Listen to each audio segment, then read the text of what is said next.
പ്രധാനമായിട്ടും 2 ഭാഗങ്ങളുണ്ട്. ഒന്ന് അറ്റൻഷൻ ഡെഫിസിറ്റ് അഥവാ ശ്രദ്ധയുടെ പോരായ്മകൾ, മറ്റത് ഹൈപ്പർ ആക്ടിവിറ്റി. അപ്പോൾ ADHD ഉള്ള കുഞ്ഞുങ്ങളിൽ അത്ര കണ്ട് ശ്രദ്ധ കേന്ദ്രീകരിക്കാൻ സാധിക്കില്ല. നമ്മളൊരു കാര്യം പഠിപ്പിക്കാനിരുന്നാലും ശ്രദ്ധ വേഗം പോകുന്നത് കൊണ്ട് അവർ മറ്റു കാര്യങ്ങൾ എന്തെങ്കിലും പറഞ്ഞുകൊണ്ടിരിക്കും, അല്ലെങ്കിൽ വേറെ എന്തെങ്കിലും ജോലിക്ക് വെള്ളം കുടിക്കാൻ പോകണം, അല്ലെങ്കിൽ ബാത്റൂമിൽ പോകണം. ആ ഒരു രീതിയിലോട്ടേക്ക് അവർ ശ്രദ്ധ പാളുന്നതിൻ്റെ ഭാഗമായിട്ട് പെരുമാറും. അതോടൊപ്പം മറവി, ഒരു കാര്യവും ശ്രദ്ധ കേന്ദ്രീകരിക്കാത്തത് കൊണ്ട് തന്നെ മറവി സംഭവിക്കാം. ഇപ്പോൾ ചോറ്റുപാത്രം, ബുക്ക്, ബാഗ്, പെൻസിലുകൾ എല്ലാം അവിടെ നഷ്ടപ്പെടുത്തിയിട്ട് തിരിച്ചു വരിക.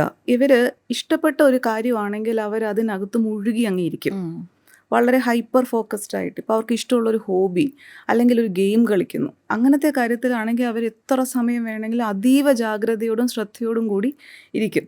അതെപ്പോഴും എനിക്ക് മനസ്സിലായിടത്തോളം എപ്പോഴും പേരൻസിൽ ഒരു കൺഫ്യൂഷൻ ഉണ്ടാക്കും. കൗതുകം ജനിപ്പിക്കുന്ന, തലച്ചോറിനൊരു താല്പര്യം തോന്നുന്ന കുറച്ചൊരു സാഹസികമായിട്ടൊക്കെയുള്ള കാര്യങ്ങളാണെങ്കിൽ അവരിരുന്നങ്ങ് ബാക്കിയുള്ളവർ ചെയ്യുന്നതിനേക്കാളും ശ്രദ്ധയോടു കൂടി ചെയ്യും.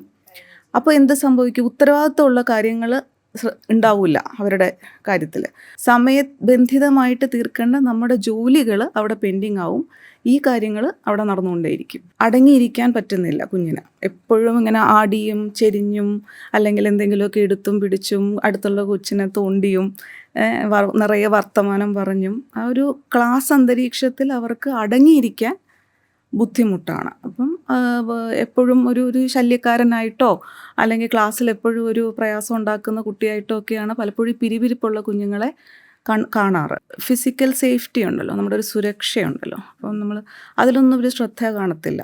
എവിടെയെങ്കിലുമൊക്കെ കയറി ചാടും, അല്ലെങ്കിൽ കൈയും കാലും ഒക്കെ പൊട്ടിയാലും അത് അടുത്ത തവണത്തേക്ക് അവരത് പിന്നെ ശ്രദ്ധിക്കുക, അങ്ങനെയൊന്നുമില്ല.